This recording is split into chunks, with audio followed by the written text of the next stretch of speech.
ایک سجدہ انکار کیا تھا شیطان نے، اللہ تعالیٰ نے فرمایا فَاخْرُجْ مِنْهَا فَإِنَّكَ رَجِيمٌ، مردود یہاں سے دفع ہو جا، تیرا یہاں کوئی مقام اور مرتبہ نہیں ہے۔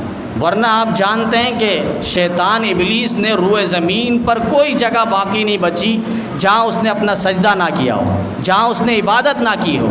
یہاں تک کہ ابن کثیر کے اندر باقاعدہ یہ بات موجود ہے کہ ابلیس نے، شیطان نے اتنی عبادت کی تھی کہ فرشتوں میں اس کا ایک بڑا مقام اور مرتبہ تھا، اس کو طاؤوس الملائکہ کہا جاتا تھا کہ فرشتوں کا مہر ہے، مور جو پرندہ خوبصورت جانور ہے جیسے ہم دیکھتے ہیں، اس کے پروں میں کتنی رنگینیاں ہیں۔ فرمایا یہ طاؤوس الملائکہ اس کا لقب تھا، اور اس لقب سے یہ مشہور تھا ابلیس اور شیطان۔ لیکن جیسی حکم الہی ہوا کہ اسجدوا لآدم، میرے آدم کو سجدہ کرو، تو اسی وقت شیطان ابلیس جو ہے سٹپٹا گیا اور اللہ سے مناظرہ کرنے لگا۔ خلقتنی من نار وخلقتہ من طین، اللہ مجھے آپ نے آنکھ سے بنایا اور اس کو آپ نے مٹی سے بنایا، اور آنکھ کی خاصیت تو اوپر کی طرف ہے، آنکھ جلائے تو اوپر کی طرف بھڑکتی ہے، اور مٹی ڈالے تو مٹی نیچے کی طرف جاتی ہے، یہ تو نچلے لوگ ہیں، میں اسے سجدہ کیسے کروں؟ یہ اللہ سے مناظرہ کرنے لگا۔ بہرحال امام فخر الدین رازی رحمۃ اللہ علیہ نے 100 جوابات دیے کہ مٹی افضل ہے، آنکھ افضل نہیں ہے، مٹی افضل ہے، آنکھ افضل نہیں ہے۔ شیطان جو کہہ رہا ہے وہ امام فخر الدین رازی رحمہ اللہ کے پاس آ جائے تو ایک دلیل کو بھی وہ رد نہیں کر سکے گا۔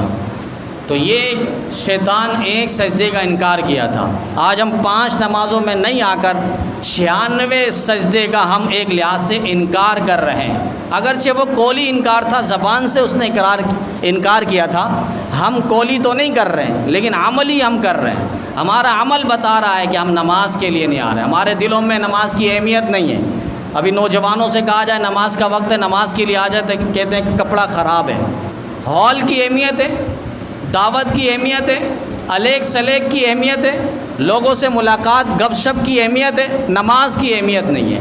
یہ اللہ جسے توفیق دیتا ہے، اللہ اپنے ایوان کے اندر، اپنے اس گھر کے اندر اللہ تعالیٰ بلاتا ہے، اور نماز کو بوجھ بھی نہ سمجھا جائے، اس کو شوق کے ساتھ ہم ادا کرنے کی کوشش کریں کہ اللہ نے ایک بہت بڑی خدمت کے لیے اور ایک عبادت اور فریضہ ادا کرنے کے لیے اللہ تعالیٰ نے مجھے نماز کی توفیق دی، اور اپنے ایوان کے اندر، اپنے گھر اور در پر اللہ تعالیٰ نے حاضری کی توفیق دی ہے۔ نماز کسی صورت میں معاف نہیں ہے۔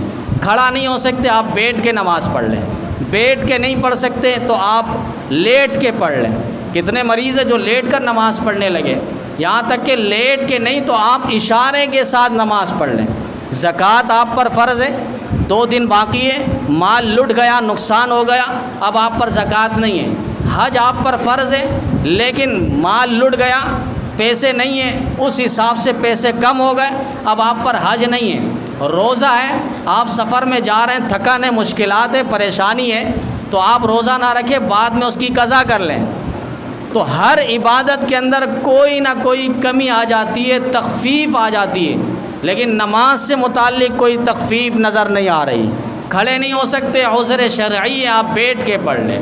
بیٹھ کے نہیں پڑھ سکتے تو آپ لیٹ کے پڑھ لیں۔